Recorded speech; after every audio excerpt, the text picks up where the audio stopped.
Dennis Nobel एक ऐसा scientist जो कि बायोलॉजी की फील्ड में एक ऐसे दौर में जब मॉलिक्यूलर बायोलॉजी में जीन की डोमिनेंस और जीन स्टडी की हिजीमनी स्थापित हो रही है और जीन सेंट्रिक वैज्ञानिकों का दर्शन हो रहा है। ऐसे दौर में डेनिस स्ट्रेस करते हैं कि हमें एक बार दोबारा से होलिस्टिक पर्सपेक्टिव लेने की ज़रूरत है। पूरे शरीर की स्वायत्ता को, शरीर की स्व केंद्रण की, स्व संचालन की क्षमता को समझने की ज़रूरत है। हमने बेसिकली वो बोलते हैं नियो डार्विनियनिज्म के प्रभाव में आकर के बहुत ज़्यादा बायोलॉजी की स्टडी में रिडक्शनिज्म कर दिया है और अब हम हर प्रभाव को मानव शरीर के जीन से देख रहे हैं।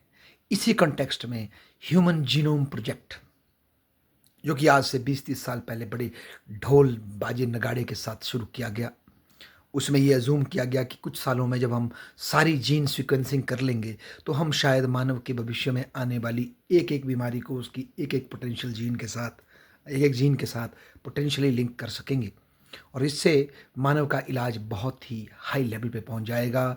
कैंसर और इस जैसी और कई महामारियों का इलाज हम, और भयंकर बीमारियों का इलाज हम बहुत ही निपुणता से कर लेंगे। पर डेनिस नोबल कहते हैं कि आज तक ऐसा हो क्यों नहीं पा रहा। बहुत ही माइनर सक्सेसेस हमें लगे हैं और उन्होंने अपने ही प्रयोगों में ये करके दिखाया कि उन्होंने कृत्रिम हार्ट बनाया, उसका सिमुलेशन किया और फिर उसके कुछ डोमिनेंट जीन जो कि हार्ट की मूवमेंट में, जिनको माना जाता था कि ये हार्ट की मूवमेंट करवाते हैं, उनको काट दिया। उसके बावजूद भी वो बोलते हैं कि हार्ट ने एक नया तरीका ढूंढ के अपने पंपिंग को, अपने मूवमेंट को चालू रखा। तो उनका ये मानना है कि हमने बेसिकली जीन सीक्वेंसिंग की स्टडी में, जीन सेंट्रिक स्टडी के कारण, रिडक्शनिज्म के कारण हर एक जीन पर फोकस करना शुरू कर दिया है, पर as a whole body, as a whole, as a organism उसकी क्या स्वायत्ता है, उसकी क्या चॉइस है, उसको हम दरकिनार कर रहे हैं। वो डिटर्मिनिज्म की तुलना में, जीन के डिटर्मिनिज्म की तुलना में चॉइस थ्योरी पे विश्वास करते हैं। उनका ये मानना है मानवीय का जो शरीर है उसमें अगर उसकी मोटिवेशन हो, उसमें उसकी जो स्व केंद्रण की जो क्षमता है वो चुनाव करती है जीन्स के बीच में। और केवल इंपीरिकली देखें कि ये जीन ये बनाता है, ये ज़रूरी नहीं है। बॉडी चाहे तो उस जीन के फंक्शन को आप छोड़ दो, किसी और माध्यम से भी, किसी और नए जीन को निकाल करके भी, इसको सेलेक्ट करके भी अपना कार्य पूरा कर लेगी। इसके लिए वो बहुत अच्छा उदाहरण इम्यून सिस्टम का देते हैं कि जिस तरह से जब कोई नया वायरस बॉडी में एंटर करता है तो क्या करता है हमारा इम्यून सिस्टम, उस पर अटैक दागता है और बहुत सारे अपने म्यूटेट करता है अपने सेलों को। और फाइनली जब तक कि इतनी वेरिएशन नहीं आ जाती कि कोई एक सेल ऐसा आए जो कि उस वायरस की वॉल पर चिपक जाता है, तब तक वो म्यूटेशन करता है। और जब वो एक सेल मिल जाता है फिर उसी सेल को रिप्लिकेट करके वो बीमारी से लड़ता है। तो इस तरह का ऑटो इम्यून सिस्टम हमारे अंदर है। तो इसे ही हमें, ये वर्तमान रिडक्शनिस्ट साइंस हमारी हो गई है जो चीज़ों को तोड़ तोड़ करके फिजिकली उनका वो करती है, लिंकेज करती है। इसके बजाय हमें ऑर्गेनिज्म एज अ होल की स्टडी करने की ज़रूरत है, ऐसा डेनिस नोबल बोलते हैं। और इसीलिए वो रिचर्ड डॉकिंस की सेल्फिश जीन का जो हाइपोथेसिस है, जिससे उनका बरखिलाफ यही है कि आप ये मानते हैं कि जीन ही हमारे हर गुण को तय करते हैं और ऑर्गेनिज्म एज अ होल की ऑटोनॉमी को वो स्वीकार नहीं करते, उसकी चॉइस को वो स्वीकार नहीं करते, उससे डेनिस नोवेल एग्री नहीं करते। और मैं as a student of social sciences, as a student of pol science, इसलिए इसको बताना चाहता हूँ आपको दोस्तों कि इसी तरह की रिडक्शनिज्म की समस्या इकोनॉमिक्स में, जहाँ हमने स्टैट्स पे जा जाके, फैक्ट्स पे जा जाके थ्योरेटिकल फाउंडेशन ऑफ इकोनॉमिक्स को लूज कर दिया है। कुछ इसी तरह की समस्या हमारे पॉल साइंस में पाई जाती है।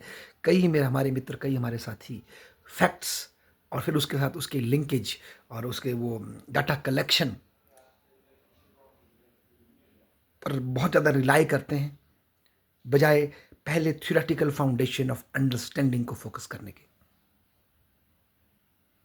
ये रिडक्शनिज्म जो मॉडर्न साइंसेस की ही देन है हमारे लिए, हमारी एपिस्टेमोलॉजी पे इम्पैक्ट करता है, इससे मुक्ति पाने की हमें ज़रूरत है और बहुत जगह इसकी अंडरस्टैंडिंग आ भी रही है। फिज़िक्स में क्वांटम मैकेनिक्स ने इसका द्वार खोला और आज फिज़िक्स का जो चरम है, वो कॉन्शियसनेस को डिफ़ाइन करने पे जा रहा है और उसको डिफ़ाइन करने के लिए आपकी जो रिडक्शनिस्ट थ्योरीज़ है, वो काफ़ी नहीं है। चेतना की तरफ जाना पड़ रहा है।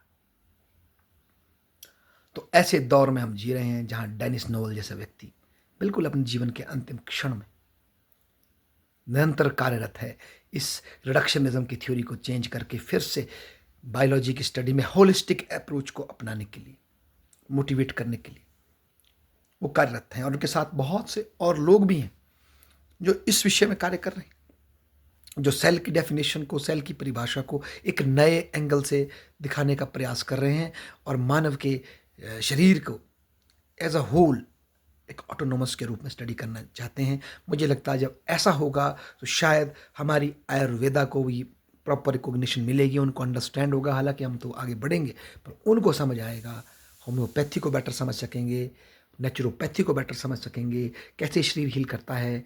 और नोवेल बोलते हैं आने वाले समय में जो हम करोड़ों रुपए का खर्चा जो हम बूढ़ों के बचाने के लिए कर रहे हैं इन एलोपैथिक मेडिसिन से, इससे भी शायद हमें प्रॉपर निजात मिल सकता है। क्योंकि नीचे से शुरू करना, इंपिरिकल फैक्ट से शुरू करना, वो बोलते हैं जीन से शुरू करना के बजाय हमें थ्योरेटिकली फाउंडेशन जो ऊपर बॉडी एज अ होल है उसके फंक्शन को समझना जरूरी है। तब वहाँ से नीचे जा करके हम उस पर्टिकुलर समस्या को प्रॉपर तरीके से हैंडल कर सकते हैं। ऐसा डेनिस नोवेल बोलते हैं। धन्यवाद।